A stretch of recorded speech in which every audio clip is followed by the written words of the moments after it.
For some people, the words "you're wrong" land harder than a death sentence.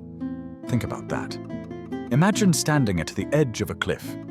Someone tells you, "Jump," or admit you've been wrong about everything you've built your life on. For many, the fall feels less terrifying than the confession. This is where our story begins. Not with the comfortable illusion that human beings are rational truth seekers, but with the brutal fact that we'd rather twist reality, deny evidence, and sabotage relationships than let our beliefs crack. And here's the thesis of what you're about to hear. Our beliefs don't just live in our minds. Over time, they fuse with who we think we are. To let go of them feels like self-annihilation. Psychologists call part of this cognitive dissonance, that nauseating tension when your convictions collide with facts that can't be ignored. Leon Festinger, the man who coined the term, didn't just study it in the lab. He found a living experiment in the real world. In the 1950s, Festinger and his team infiltrated a doomsday cult led by a Chicago housewife who claimed aliens would destroy the Earth on December 21st. Her followers sold their homes, quit their jobs, and prepared to be saved by a flying saucer. When the night came, and nothing happened, you might expect shame, collapse, disillusionment. Instead, many members doubled down. They insisted their faith had saved the world, that their sacrifice had convinced the aliens to spare humanity. The failed prophecy didn't shatter their belief, it made it stronger. Why? Because admitting they were wrong would have meant facing unbearable loss. Their families, their reputations, their very sense of self had been staked on the prophecy. It was easier to bend reality than to let reality bend them. And here's the part that stings. You do this too. We all do. Maybe not with spaceships and apocalypses, but with politics, religion, careers, relationships. That moment when evidence slaps you in the face, and instead of saying, "I might be mistaken," you feel a flash of defensiveness, maybe even anger. That's the mind fighting to protect the fragile architecture of the self. But cognitive dissonance is only the doorway. Step further, and you find something even more binding. Belief perseverance. It's the reason misinformation lingers even after being debunked. Give someone a false piece of information, say that a person committed a crime, and then later prove it false. Their belief doesn't vanish. The residue sticks. They'll still be more likely to view that person as guilty, even knowing the evidence was fabricated. Once a belief is planted, the roots dig deep into memory and identity. Let me give you a story closer to everyday life. Picture a man named Daniel, a small-town mechanic who built his worldview around self-reliance and distrust of institutions. For years, he believed climate change was a hoax, a scheme for scientists and politicians to grab money and power.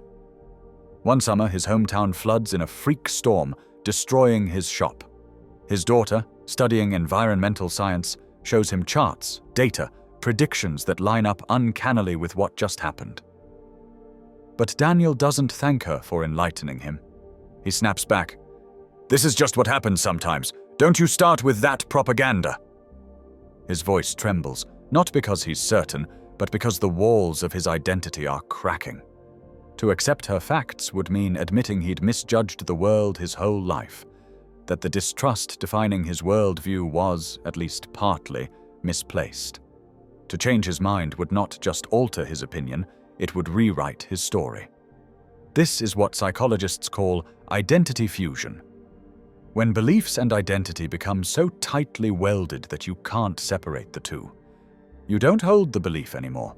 You are the belief. And so to abandon it feels like amputating part of yourself. This is why ideological debates, whether about politics, religion, or even sports teams, so often feel like personal attacks. You're not just disagreeing with someone's ideas, you're threatening who they believe themselves to be. Now pause and reflect.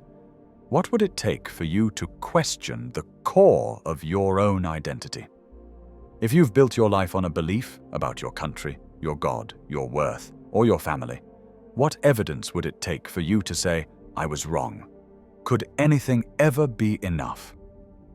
We tend to flatter ourselves as truth seekers, explorers of knowledge. But deep down, survival comes first. And survival isn't just about food and shelter, it's about protecting the self. That's why arguments rarely change minds. Facts alone can feel like violence, like an attempt to tear someone's soul out through logic. What we're circling around is an uncomfortable truth. People would rather distort reality than endure the ego death of admitting they've been mistaken. It's not stubbornness in the shallow sense. It's a survival instinct dressed up as conviction. And yet, here's the haunting paradox. The very mechanism that protects us, this desperate clinging to identity, also imprisons us. We build cages of belief, lock ourselves inside, and then throw away the key. Some of us live our entire lives inside these cages, never realizing the bars are made of thought. Others sense the prison walls but find the cost of escape too unbearable.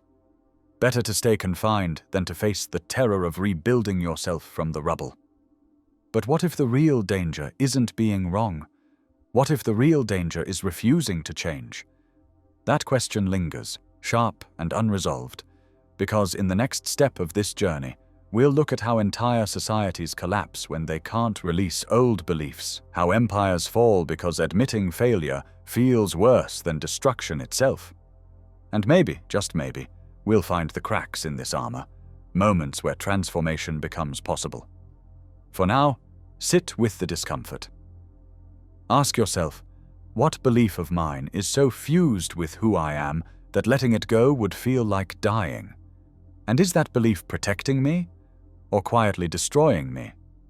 Suppose it's protecting you. Suppose the belief is a seawall against chaos, an anchor in a storm that wants to tear you away from everything familiar. If that's true, then your mind isn't being stubborn for no reason. It's being loyal to your past, to your people, to the person you have had to be. There's a darker current under that loyalty. Terror management theory says that when mortality becomes salient, when you're reminded that one day you will die, you cling tighter to your cultural worldviews and punish those who threaten them. Death whispers in your ear, and suddenly the flag, the scripture, the family story feel non-negotiable. Not because they're always true, but because they promise meaning. And in a world that ends, meaning is oxygen. So when someone attacks your belief, it doesn't feel like a logic puzzle. It feels like they're pushing your head underwater. Now add the tribe. In the 1950s, Solomon Asch showed that people would knowingly agree with an obviously wrong answer just to match the group. Lines of different lengths were easy to judge, until everyone around you misjudged them first. Then the truth wobbled. You looked again. Maybe you felt the heat crawl up your neck. You start thinking, what if I'm the one who's wrong? What if I'm the weird one? We talk about beliefs like they're internal, private furniture. But a belief is also a membership card. Change it, and you risk exile. That fear, more than facts, holds the line. Still, it's not only fear. Sometimes it's simple confusion, disguised as confidence. Try this. Explain in detail how a zipper works, or a bicycle, or a toilet. You think you know, until you reach for the words and realize the gears of your understanding are made of air. Psychologists call this the illusion of explanatory depth. We mistake familiarity for expertise, and then bet our identity on that illusion. When someone challenges you, they're not just asking you to update a file. They're exposing a gap you didn't know you had. The gap feels like shame. And shame is one of the mind's least negotiable emotions. So your mind recruits help. Motivated reasoning is the lawyer you hire after the crime, not the judge who seeks the truth. You search for evidence that confirms what you already feel. You interrogate hostile evidence until it collapses, and you frame ambiguity as support. Zivakunda wrote about this long ago. Our reasoning is cleverly constrained by what we want to be true. Then repetition takes over. The illusory truth effect. Hear something enough times, and fluency impersonates accuracy. The words slide into your mind like a song lyric you didn't consent to learn, and soon you can't remember whether it was true or merely catchy. I want to tell you about Maya. She runs a small online community dedicated to critical wellness, natural living, clean foods, skepticism toward big Y institutions. It starts as a space for recipes and sleep tips, then grows. Members share stories about doctors who dismissed their symptoms. Someone posts a slick video about a miracle treatment. Another shares a long thread about toxins in tap water. The group becomes a family. When a new member raises questions, links to randomized trials, challenges a claim, the response isn't curiosity. It's suspicion. Why are you here? The tone shifts from nurturing to defensive. But look closely, and you'll see the mechanics we just named. Tribe, identity, the lawyer of motivated reasoning, the ease of repeated claims. When you belong, believing is part of the dues. And yet, here's the counterpoint you might not expect from a story like this. Sometimes refusing to change your mind is wisdom. Cultures survive because some values are held firm across storms. Think about sacred values. Researchers like Scott Atran have found that when beliefs are sacred, people will resist material trade-offs entirely. You don't bargain God for money. You don't auction dignity for convenience. Without a few non-negotiables, a society dissolves into clever opportunism.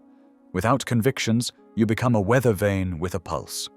So yes, rigidity can be dangerous, but endless flexibility is its own kind of death. We need the courage to stand fast, and the humility to know when standing fast is just fear in a heroic costume. How do you tell the difference? Start with another experiment, this time inside your own head. Take a belief you hold strongly. Write your best version of the other side's argument, without sarcasm, without straw. Now ask, if this were true, what would I have to give up? Status? Safety? Membership? A cherished memory of who I've been? Don't look away. If what you'd have to give up is a version of yourself that you love, of course you'll resist. That doesn't make the other side right. It makes your resistance human. There's a way through, but it rarely begins with facts. Self-affirmation theory suggests that when you bolster a person's sense of worth in one domain, they become less defensive in another. Tell someone they are a good parent, and they can entertain evidence about their politics. Affirm your own competence, your goodness, your belonging, and suddenly a threatening fact is only a fact, not a verdict. This is why a quiet, surprising kindness can do what 1,000 graphs cannot. The threat level drops. The drawbridge lowers. You've seen this in the wild, even if you didn't have a name for it. A man named Daryl Davis, a black musician, spent years befriending Ku Klux Klan members, not arguing them into corners but meeting them in diners, listening to their stories and letting their stereotypes dissolve in the presence of a person they couldn't fit into a caricature. Robes were surrendered, one by one, not because his facts were better, though they were, but because he unhooked belief from identity by offering a new identity. Friend. There's also research on deep canvassing, where short, respectful conversations, often just 10 minutes, have produced durable shifts in attitudes by asking people to recall their own experiences, not by dumping data. When belief ceases to be a fortress and becomes a bridge, feet start moving. But make no mistake, there's a current pulling the other way. Group polarization shows that when like-minded people talk mainly to one another, their views don't just harden, they drift to extremes. You log on to feel seen, and you leave more certain than ever that everyone else is either blind or evil. Our tools amplify the certainty. Your feed curates your world. Contradictions feel like attacks. They become a convenient mirror for everything you hate. If you don't counteract that drift, no amount of self-affirmation can soften the barnacles calcifying on your beliefs. And then there's the cost ledger humming beneath it all. Sunk cost. You've invested years in a belief, friendships, a career, public posts that people will screenshot if you ever change your mind. Arx and Bloomer wrote about this bias with money. We live it with identity. The more you've paid, the more you feel you must be right. Otherwise, What have you been doing with your life? That question is the trap and the key. Because there's an answer that doesn't destroy you. What if you weren't wasting your life? What if you were doing the best you could with the tools you had, and growth simply means accepting a better tool when it arrives? You are allowed to keep the parts of yourself that were brave and kind and loyal and replace the parts that were mistaken. You're allowed to think, I was wrong, without adding, so I am worthless. Hold that thought. In a moment, we're going to test it. We're going to push on a belief that might hurt to touch, and we'll watch what your mind does. We'll notice the lawyer suiting up, the tribe peering over your shoulder, the seawall rising. And then we'll try something different, something softer and far more dangerous. Because once you see the pattern inside yourself, the last barrier between you and change is honesty. Because once you see the pattern instilled yourself, the last barrier between you and change is honesty. So let's be blunt. Choose one belief that matters to you. Not a soft one, the kind you'd defend at a dinner table with people you admire. Now ask a question most of us never dare to ask. What evidence, specifically, would change my mind? If you can't name any, you don't have a belief. You have a vow. And vows are beautiful until they become cages. Watch what your mind does next. It searches for escape hatches, exceptions, special cases, moving goalposts. That's the consistency trap Robert Cialdini warned about. Once you've publicly tied yourself to a position, the need to appear consistent can outrun the need to be correct. But there's a better consistency available to you, the kind that binds you not to yesterday's statement, but to a higher principle. I will be consistent with my commitment to reality, even when it hurts. You can keep that promise without betraying yourself. Here's a way to make the hurt survivable. Psychological flexibility at the heart of acceptance and commitment. Therapy teaches you to hold thoughts lightly, like leaves on a stream. Cognitive diffusion, they call it. Instead of, this belief is me, you say, I'm noticing the thought that this belief is me. That tiny move creates a breath of space between you and the story. In that space, you still have a self. You're not evaporating. You're choosing. Try a small experiment. Imagine you're advising a friend. Use your own name in the third person, a trick from self-distancing research. What should you do, Parker? Suddenly, empathy grows and defensiveness recedes. A different you speaks, calmer, kinder, wiser. Ethan Kross found that this linguistic shift helps people regulate emotion under stress. It's not magic. It's a lever, and levers move weight you can't lift alone. But we still need to face the rumor that changing minds backfires, that showing people the truth only makes them dig in deeper. Sometimes, yes. Often, no. Studies on the so-called backfire effect show it's rarer than we feared. More common are small, fragile shifts that need safety and repetition to stick. It's humbling. Facts can work if we care for the person carrying them. Which brings us back to you. You are both the messenger and the recipient. You have to build the safety in which your own mind can tolerate correction. There's another current worth naming, the endowment effect. We overvalue what we already own. Objects, yes, but also ideas. Letting go always feels like losing more than we'll gain. So translate the loss. Name the trade in honest terms. If I surrendered this belief, what meaning might become possible? What relationships could breathe? What actions could I stop delaying? Replace the horror movie soundtrack with a quiet inventory. Fear hates light. A story, then. A father and daughter spend years on opposite sides of a cultural war.